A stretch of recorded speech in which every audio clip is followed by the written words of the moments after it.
ان راہوں کی خوشبختی کے کیا کہنے جن پر آپ کے قدم مبارک پڑے، ان حجاج کے کیا کہنے جو اس سارے سفر میں آپ صلی اللہ علیہ وسلم کے ساتھ تھے۔ تاریخ اگر ڈھونڈے گی ثانی محمد، ثانی تو بڑی بات ہے سایہ نہ ملے گا۔ جی ہاں دوستو، آج میں آپ کی خدمت میں حضور صلی اللہ علیہ وسلم کے سفر حج کا واقعہ لے کر حاضر ہوئی ہوں۔ آپ صلی اللہ علیہ وسلم نے اپنی زندگی میں ایک ہی حج کیا ہے اور وہی حج آپ کا الوداعی حج تھا، لہٰذا ویڈیو کو آخر تک ضرور سنیے گا۔ ویڈیو بہت ایمان افروز ہونے والا ہے۔ یہ واقعہ سن کر آپ کے اور میرے دل میں حج کرنے کی تڑپ اور زیادہ پیدا ہو جائے گی کہ کاش ہم بھی ان راستوں سے، ان گزرگاہوں سے گزرے جہاں پر نبی کریم صلی اللہ علیہ وسلم کے قدم مبارک پڑے ہیں۔ ہجرت کا 10واں سال ہے، مکہ فتح ہوئے 2 سال ہو چکے ہیں، ایسے میں حج کا موسم آتا ہے۔ حج کی تاریخیں ان مقررہ دنوں میں آ چکی ہیں جو کہ متعین کیے گئے تھے، تو پھر اللہ کے حکم سے عرب کے ارد گرد یہ اعلان کرا دیا جاتا ہے کہ اس بار رسول اللہ صلی اللہ علیہ وسلم حج کے لیے تشریف لے جا رہے ہیں، یعنی آپ صلی اللہ علیہ وسلم نے حج کا ارادہ کیا تو آپ صلی اللہ علیہ وسلم نے اس بات کا اعلان کرا دیا۔ اس کا ذکر اللہ تبارک و تعالیٰ نے سورہ حج آیت نمبر 27 میں اس طرح سے کیا ہے کہ اور لوگوں میں حج کا اعلان کر دیں کہ تیرے پاس پا پیادہ اور پتلے دبلے اونٹوں پر دور دراز راستوں سے آئیں۔ یہ خبر بجلی کی طرح پورے عرب میں پھیل گئی۔ ہر دل یہ چاہتا تھا کہ وہ اس مقدس سفر میں رسول اللہ صلی اللہ علیہ وسلم کے ساتھ شریک ہو۔ آپ کے دروازے پر لوگ جمع ہونے لگے، ہر ایک کی خواہش تھی کہ وہ اپنے نبی کے ساتھ حج کے ارکان سیکھے، اس عظیم عبادت کو اپنے نبی کی معیت میں ادا کرے اور ایک آخری مرتبہ آپ کی صحبت سے فیضیاب ہو جائے۔ یہ سننا تھا کہ مسلمانان عرب رسول اللہ صلی اللہ علیہ وسلم کے ساتھ حج کو کرنے کی سعادت حاصل کرنے کے لیے نکل پڑتے ہیں، جو مکہ سے جتنا دور ہے اتنا جلد روانہ ہو رہا ہے۔ سب کی خواہش تھی کہ رسول اللہ صلی اللہ علیہ وسلم کے ہمراہ وہ حج مبرور کی سعادت حاصل کریں۔ محبت، جوش اور جذبے سے بھرے لوگ رسول اللہ صلی اللہ علیہ وسلم سے ملنے اور دیکھنے کی آرزو لیے حج کے لیے نکلتے ہیں۔ مکہ نے اس سے پہلے ایسا ہجوم نہیں دیکھا تھا۔ ایک اندازے کے مطابق 1,24,000 صحابہ نے اس حج میں شمولیت کی۔ یہ وہی امت تھی جو کبھی جاہلیت کے اندھیروں میں تھی، اب وہ ایک امت بن کر توحید کی دعوت لے کر حج کو جا رہی تھی۔ جب حج کی تیاریاں ہو گئیں تو مدینہ سے نکلنے سے پہلے مدینہ میں ابو دجانہ انصاری رضی اللہ تعالی عنہ کو حضور صلی اللہ علیہ وسلم نے گورنر بنایا اور خود رسول اللہ صلی اللہ علیہ وسلم ذی قعدہ کی 25 تاریخ ہفتے کے دن تمام ازواج مطہرات کو ساتھ لے کر روانہ ہوتے ہیں۔ آپ صلی اللہ علیہ وسلم نے ظہر کے بعد کوچ فرمایا اور عصر سے پہلے ذوالحلیفہ جو آج کی مسجد شجرہ ہے وہاں پر پہنچ گئے۔ عصر کی نماز 2 رکعت ادا فرمائی اور وہی رات گزاری۔ دوسرے روز ظہر کی نماز سے پہلے آپ صلی اللہ علیہ وسلم نے غسل فرمایا۔ حضرت عائشہ رضی اللہ تعالی عنہ نے جسم اطہر اور سر مبارک پر خوشبو لگائی۔ آپ صلی اللہ علیہ وسلم نے اپنا تہبند پہنا، چادر اوڑی، 2 رکعت نماز ظہر ادا فرمائی۔ پھر حج و عمرے کا احرام باندھتے ہوئے آپ نے حج قران کی نیت فرمائی، یعنی عمرہ اور حج اکٹھے کیے۔ لبیک کی صدا بلند کی اور اپنی اونٹنی قصوہ پر سوار ہوئے اور دوبارہ لبیک کی صدا لگائی۔ پھر اونٹنی کھلے میدان میں آئی تو آپ نے پھر لبیک کی صدا بلند کی۔ یہ تلبیہ کی صدا ایسی تھی جیسے فرشتے آسمان سے نازل ہو رہے ہوں۔ مدینے کی گلیاں، میدان اور راستے لبیک کی گونج سے بھر گئے تھے اور وہ خطۂ ارض جو صدیوں سے شرک کی ہواؤں سے بھرا رہا تھا اب اللہ تعالیٰ کی توحید کے نعروں سے گونج رہا تھا۔ صحابہ کرام آپ کے ہمراہ تھے، وہ آپ صلی اللہ علیہ وسلم کے ہر قدم پر پیروی کر رہے تھے۔ وادیاں لبیک کی صداؤں سے گونج رہی تھی۔ اللہ اللہ کیسا تھا وہ قافلہ حج، لبیک کی صدائیں بلند کرتا منزل کی جانب رواں دوا تھا۔ قافلہ آہستہ آہستہ روانہ ہوا، راستے میں مختلف جگہوں پر قیام ہوا۔ مقام ابوا میں آپ صلی اللہ علیہ وسلم اپنی والدہ کی قبر پر بھی ٹھہرے اور ہر مقام پر آپ نے صحابہ کو حج کی تعلیم دی، نمازیں پڑھائیں، سوالات کے جوابات دیے، خواتین کے لیے پردے اور نظم کا خاص انتظام فرمایا۔ یہ حجاج کا قافلہ خیر البشر خاتم النبیین صلی اللہ علیہ وسلم کی ہمراہی میں ایک ہفتے بعد سر شام مکہ پہنچا۔ زی طوی کے مقام پر ٹھہر گئے سب لوگ وہیں رات گزاری اور فجر کی نماز ادا کی۔ آپ صلی اللہ علیہ وسلم نے غسل فرمایا، پھر مکہ میں صبح کے وقت داخل ہوئے۔ یہ اتوار 4 ذو الحجہ کا دن تھا۔ جب آپ مکہ میں داخل ہوئے تو سب سے پہلے آپ صلی اللہ علیہ وسلم نے خانہ کعبہ کا طواف کیا، پھر صفا مروہ کی سعی کی، یعنی پہلے آپ نے عمرہ ادا کیا مگر احرام نہیں کھولا، اس لیے کہ آپ قران کا حج کر رہے تھے۔ اس سے فارغ ہو کر آپ صلی اللہ علیہ وسلم نے 5، 6، 7 تاریخ کو مکہ کے شرقی حصے میں قیام فرمایا۔ دوبارہ کوئی طواف حج کے طواف کے علاوہ نہیں فرمایا، اس لیے احرام باقی رہا۔ باقی صحابہ کو آپ نے عمرہ کر کے احرام کھولنے کی اجازت دے دی۔ جب نبی کریم صلی اللہ علیہ وسلم مسجد الحرام میں داخل ہوئے تھے تو آپ صلی اللہ علیہ وسلم کی پہلی نظر خانہ کعبہ پر پڑی تو آپ صلی اللہ علیہ وسلم نے دعا مانگی، اے میرے اللہ، اس گھر کو بزرگی، عظمت اور وقار اور نیکی میں بڑھا، اور جس نے اس کا حج یا عمرہ کرتے ہوئے اس کو عزت دی اور اس کی تکریم کی، اسے بھی شرف و تکریم و تعظیم اور نیکی میں برکت عطا فرما۔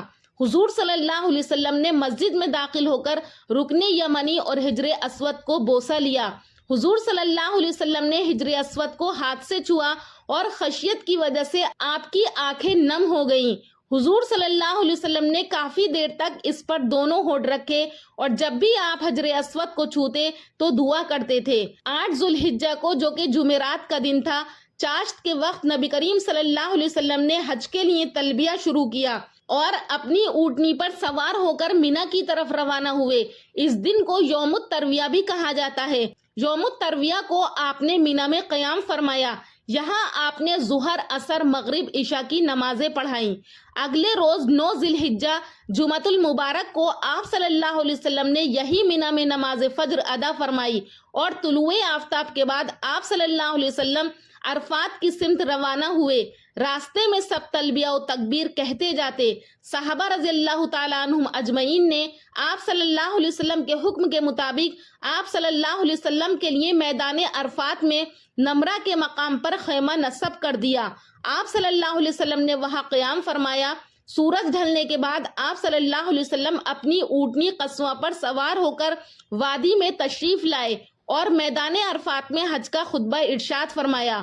آپ کے ارد گرد 1,24,000 اور بعض روایت میں ہے کہ 1,44,000 فرزندان توحید کا مجمع تھا۔ آپ صلی اللہ علیہ وسلم نے فرمایا کہ لوگوں، شاید میں اس سال کے بعد تمہیں اس مقام پر کبھی نہ ملوں۔ تمہارا خون، مال، جان ایک دوسرے پر اس طرح حرام ہے جیسے یہ شہر، یہ مہینہ اور یہ دن۔ جاہلیت کے تمام بت میرے قدموں تلے ہیں۔ جاہلیت کے خون معاف ہیں، جاہلیت کے سود معاف ہیں، اور اس کی ابتدا آپ صلی اللہ علیہ وسلم نے اپنے خاندان سے فرمائی۔ عورتوں کے بارے میں اللہ سے ڈرو کیونکہ تم انہیں اللہ کی امانت کے ساتھ اپناتے ہو۔ میں تم میں ایسی چیز چھوڑے جا رہا ہوں، اگر مضبوطی سے پکڑو گے تو کبھی گمراہ نہیں ہوگے، اور وہ اللہ کی کتاب ہے۔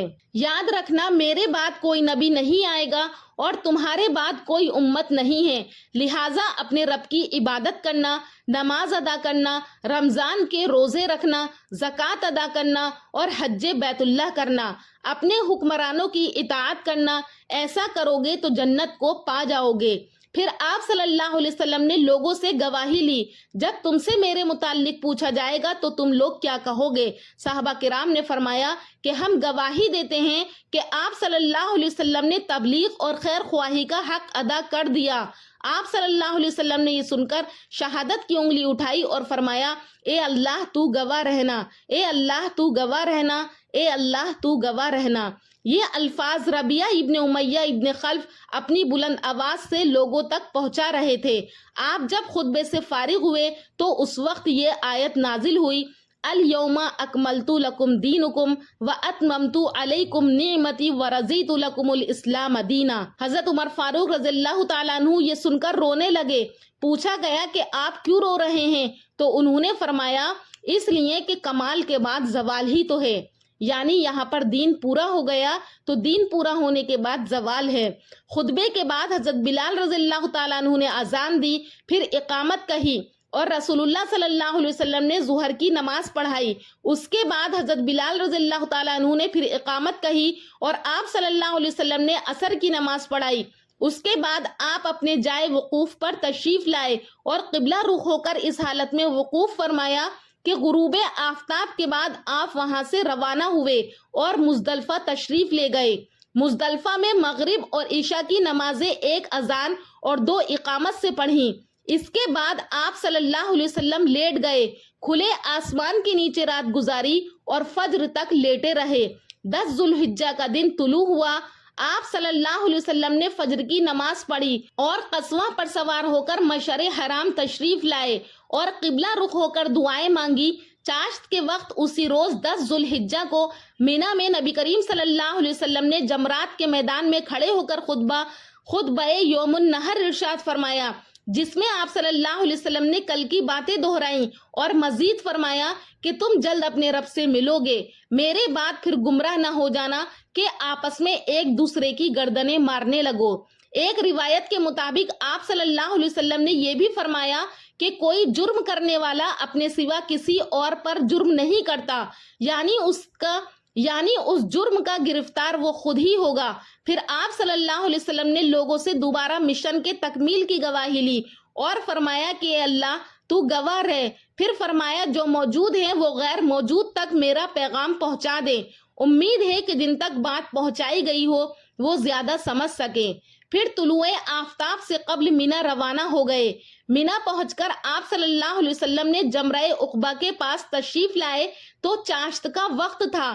آپ صلی اللہ علیہ وسلم نے اپنی اونٹنی پر سوار رہتے ہوئے ایک ایک کر کے جمرے کی رمی کی، یعنی اسے کل 7 کنکریاں ماری۔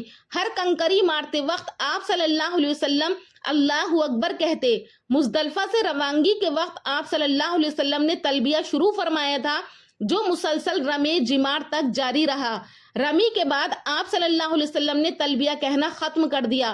کنکریاں مارتے وقت حضرت بلال رضی اللہ تعالیٰ عنہ اور حضرت اسامہ رضی اللہ تعالیٰ عنہ نبی کریم صلی اللہ علیہ وسلم کے پاس تھے۔ ان میں سے ایک نے آپ صلی اللہ علیہ وسلم کی اونٹنی کی لگام تھامی ہوئی تھی اور دوسرے نے آپ صلی اللہ علیہ وسلم پر کپڑے سے سایہ کیا ہوا تھا۔ اس کے بعد آپ صلی اللہ علیہ وسلم قربان گاہ تشریف لائے اور اپنے ہاتھ سے 63 جانور ذبح کیے اور باقی 37 حضرت علی رضی اللہ تعالیٰ عنہ کو ذبح کرنے کے لیے کہا۔ کل ملا کر یہ 100 جانور ہو گئے۔ پھر سب میں سے ایک ایک ٹکڑا کاٹ کر اکٹھا پکایا گیا اور آپ صلی اللہ علیہ وسلم نے تناول فرمایا اور شوربہ پیا۔ یہ جانور آپ صلی اللہ علیہ وسلم مدینہ سے اپنے ہمراہ لائے تھے۔ یہ 63 قربانیاں آپ صلی اللہ علیہ وسلم کی زندگی کے ہر سال پر ایک ایک قربانی کے طور پر معلوم ہوتی ہیں۔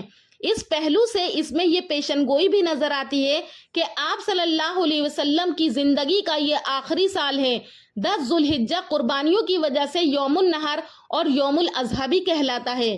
قربانیوں کی ادائیگی کے بعد نبی کریم صلی اللہ علیہ وسلم نے حضرت معمر بن عبداللہ سے حلق کروایا۔ انہوں نے پہلے آپ صلی اللہ علیہ وسلم کے سر کی دائیں جانب کے بال مونڈے جو آپ صلی اللہ علیہ وسلم کے ارد گرد کھڑے لوگوں میں ایک ایک 2 کر کے تقسیم کر دیے گئے۔ پھر حضرت معمر رضی اللہ تعالیٰ عنہ نے آپ صلی اللہ علیہ وسلم کے سر کی بائیں جانب کے بال مونڈے۔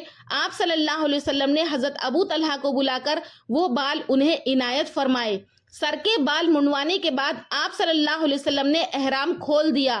اس کے بعد آپ صلی اللہ علیہ وسلم اپنی اونٹنی قصوہ پر سوار ہو کر بیت اللہ کے طواف کے لیے روانہ ہوئے۔ یہ طواف جو قربانی کے حلال ہونے پر کیا جاتا ہے طواف افاضہ کہلاتا ہے۔ طواف کرنے کے بعد آپ صلی اللہ علیہ وسلم زمزم کے پاس گئے، وہاں جا کر آپ نے پانی پیا اور مینا واپس لوٹ آئے۔ آپ صلی اللہ علیہ وسلم نے نماز ظہر مینا پہنچ کر ادا فرمائی۔ یہ رات آپ صلی اللہ علیہ وسلم نے مینا میں گزاری اور وہیں قیام فرمایا۔